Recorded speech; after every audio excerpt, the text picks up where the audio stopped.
An NFL insider just linked superstar wide receiver Terry McLaurin to the Patriots in a potential blockbuster trade just before the start of the 2025 NFL season. Welcome into the Commanders Report. I'm your host, Jack Sperry. Make sure you guys click that thumbs up icon if you, a Commanders fan, want to extend Terry McLaurin before the start of the 2025 season. I know I want this team to get a deal done with Scary Terry. If you're with me on that, click that thumbs up icon to kick off today's show. So we'll start off here with Alber Breer from NFL Network, from Sports Illustrated now, who says that New England, the Patriots, would be interested in a trade for Terry McLaurin if the Commanders make him available before the start of the season. This is what Breer had to say on a potential trade to the Pats. I think the Patriots would be very interested in this. There's a price point for all of it, and what would that mean? Obviously, he's not going to come here with an unresolved contract situation, so you'd be talking about a draft pick plus a contract. He's a little older than people realize because he was a 5-year college guy. He'll be 30 in September. Certainly as far as what they're looking for from a person, a player, helping Drake May, etc., this guy checks every box for them.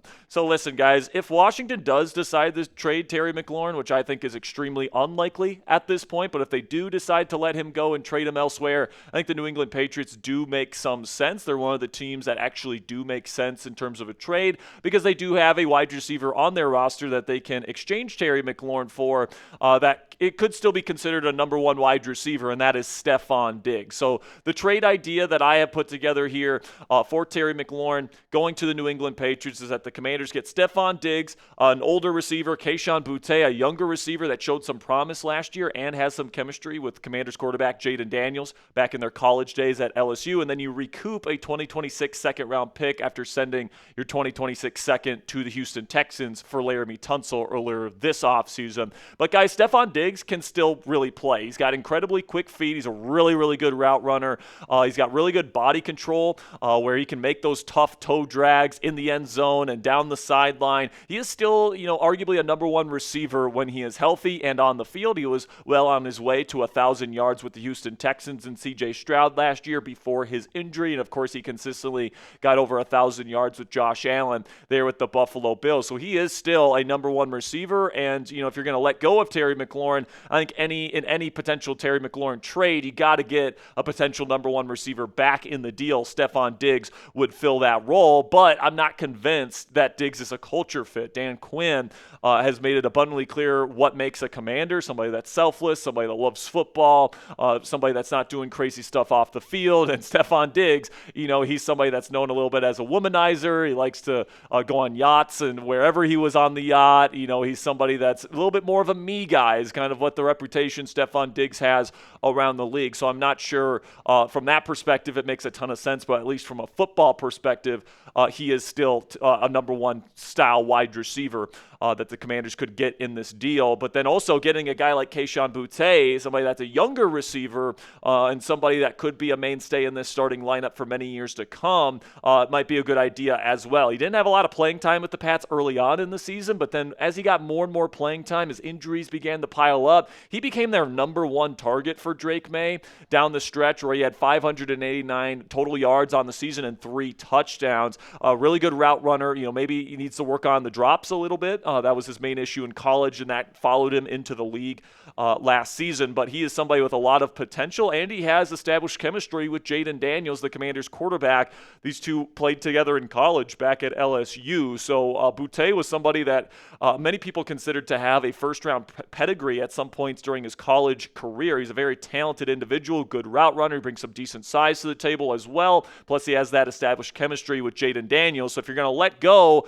of Terry McLaurin, bringing in a number one receiver right now in Stefon Diggs, and then somebody that can grow alongside Jaden Daniels for the future in Kayshon Boutte, plus a second-round pick in next year's NFL draft, is probably what you could get from the New England Patriots in return for Scary Terry. Now, coming up here on the Commanders Report, Albert Breer explains why Terry McLaurin is likely staying put here in Washington. He did throw out the idea of the New England Patriots as the team that might be the most aggressive if he was made available via trade, but Breer said himself that he thinks McLaurin will be staying in Washington. We'll break down what he had to say here in just a moment, but first, get down there in the comments section and let me know if you let me know what your grade would be for this trade to get Stephon Diggs, Kayshon Boutte, and a second-round pick in next year's NFL Draft in exchange for Terry McLaurin. Give me an A, B, C, D, or F down there in the comments section.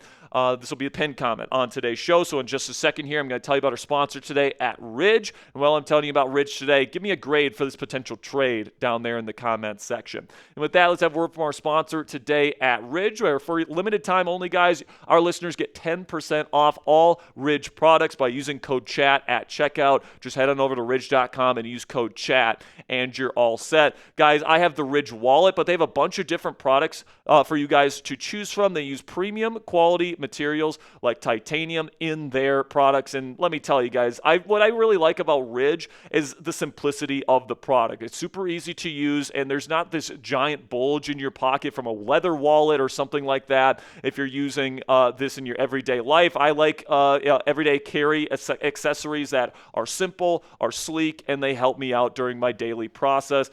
Ridge does all that stuff for me. So for a limited time only, guys, our listeners get 10% off at Ridge by using code CHAT at checkout. Just head on over to ridge.com and use code CHAT, and you're all set for that 10% off discount. After your purchase, they will ask you where we heard about them. Please support our show and tell them that we sent you. A big shout out to Ridge for sponsoring today's edition of the Commander's Report.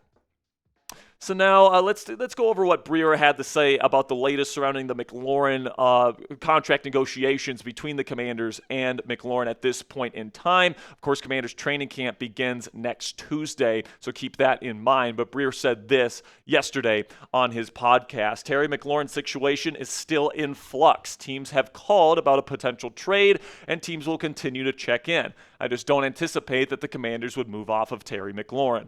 This is just me talking. I look at everything that Dan Quinn was trying to establish over his first year and how Terry McLaurin was perfect for it. This guy represents everything that Dan Quinn and Adam Peters have been trying to build over the last 18 months. The problem has been there hasn't been a lot of dialogue over the last months. I would think in the coming days the talk is going to pick up. I know Terry McLaurin's frustrated, rightfully so. He's poured a ton into that franchise. He's endured a lot, and he did a lot for that team last year. There hasn't been talks at all really over the last month, but there's still time to get something done. And I just think in the end with McLaurin and the Commanders, it's just too good a fit for either side to walk away from. And I completely agree with Breer on that last point. I just think the fit is too good. And the good news from what he just said is that McLaurin probably isn't going to go anywhere. McLaurin was even asked in his press conference earlier this week about how he felt about going to play for another team. And he's like, I haven't even thought about that. I want to be here in Washington. I've built my life here. McLaurin is somebody that really takes pride in being a one-helmet guy, and he really loves the D.C. area, and he loves the Washington Commanders franchise. And obviously, you know, he labored in a franchise led by Dan Snyder that was underwater for most of that time with terrible quarterback play, terrible offensive production, and he was the only one really producing. And now, 1 year after this franchise finally turns it around, he doesn't want to leave it now that this team is finally good and ready to compete for Super Bowls. And the Commanders know that, which is why they're trying to lowball him into taking a hometown discount. But of course, the bad news is there's been no progress made and no attempt for progress to be made specifically from the Washington Commanders. It's very clear Terry wants to make something happen, but it's also very clear that the Washington Commanders are very adamant about playing hardball and trying to get a discount on their number one wide receiver. And this is just kind of the way that John Lynch and Jerry Jones and now Adam Peters do business, is that they lowball the shit out of these players, and then they say, sorry, we're not going to negotiate with you until the very end of the offseason, so you can either take our shitty offer to you, or you can wait to negotiate with us until right before the season. And I think it's a terrible way to do business. All right, San Francisco has had some successful seasons, but I really don't think that this strategy has really worked out for them. Last year, Brandon Ayuk, after a full training camp's worth of negotiations, signs his contract right before the year, has a slow start because he hasn't been practicing, and then he gets injured. So I just don't really agree with this business strategy at all. And honestly, Adam Peters, with his lack of responsiveness and trying to get a deal done here, is starting to piss me off because according to Adam Schefter from ESPN, their offer to McLaurin is like in the mid $20 million per season range, which is like not much of an upgrade in his contract whatsoever. And I understand Terry's getting older and there's certain risks involved with that, but it's like, you just got to – there's a going rate for receivers like Terry McLaurin, who is an all-pro, who had 13 touchdowns last year. And, I think it's going to be probably something pretty similar to what DK Metcalf got with the Pittsburgh Steelers. I don't think Terry McLaurin takes a contract extension offer unless it has a 3 to begin. The number there, I think it's got to be at least $30 million, but probably up to around $33 million, which is what DK Metcalf ended up getting from the Pittsburgh Steelers this year. This is the deal that he got, 4 years, $132 million, with 60 of that being fully guaranteed, $33 million per season with a $30 million signing bonus at signing. So the Commanders can absolutely afford this, by the way, guys, because you're not paying your quarterback anything. You got 4 more years at least of cost-controlled, cheap quarterback play from a superstar quarterback in Jayden Daniels. So my thinking on this and the Commanders' thinking on this should absolutely be, if you're not paying a quarterback top money, then pay his number one weapon. I mean, it just makes sense, right? Keep this pairing together. You're hoping that when Daniels eventually gets to that massive contract kind of range, that he's going to be able to make the other receivers or in the room, that he's throwing to better. And he's already doing that early on in his NFL career. But now that you're not paying Daniels anything, you might as well pay to have an elite weapon in that wide receiver room to continue to foster the growth from your young quarterback and give him, a true alpha number one wide receiver to look towards in critical moments like he did last year, where, of course, Terry caught 13 touchdowns. So predict it for me down there in the comment section. Will this deal get done before training camp, or will this continue into Commanders training camp? Give me a yes or a no down there in the comment section. I really, really hope something, gets done before practices begin next week, guys, but unfortunately something tells me it will not. Make sure you guys click that subscribe button if you haven't already. We're going to have the latest surrounding Terry McLaurin all throughout the rest of the offseason here into training camp, and of course, whenever that extension comes down, if it comes down, or if there's a trade, God forbid, I really hope that doesn't happen, but if that does happen, we will have breaking news coverage for you guys right here on the Commanders Report, so do not miss a moment here leading up to the 2025 NFL season. Click that subscribe button right now.